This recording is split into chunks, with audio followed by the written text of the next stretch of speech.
काँग्रेसचा जागा वाटप आणि पक्षात सध्या सुजय विखे पाटलांच्या भाजपा प्रवेशामुळे वेगवेगळ्या प्रकारच्या चर्चांना उधाण आले। याबाबत काँग्रेसचे माजी प्रदेशाध्यक्ष माणिकराव ठाकरे यांच्याशी बातचीत केली आमचे असिस्टंट एडिटर मनोज भोयर यांनी।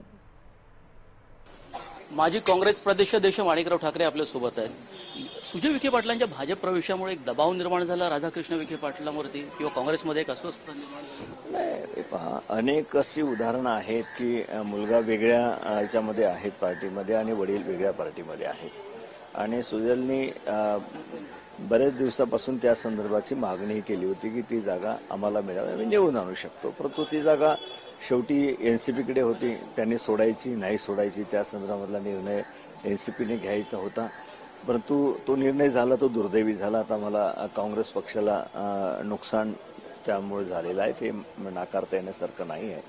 परंतु राधाकृष्ण पाटील यांची भूमिका सातत्यानं काँग्रेसच्या सोबत राहिलेली आहे। त्यांनी विरोधी पक्षनेता म्हणून अत्यंत चांगल्या पद्धतीने राधाकृष्णजीने काम केलेलं आहे। हा प्रश्न तर निर्माण होतो पक्षामध्ये की एका विरोधी पक्षनेत्याचा मुलगा जेव्हा भाजपमध्ये जातो त्यावेळेला साधारणतः त्याच्या राजीनाम्याची चर्चा सुरू होते, पक्षामध्ये त्यांना प्रश्न विचारले जातील।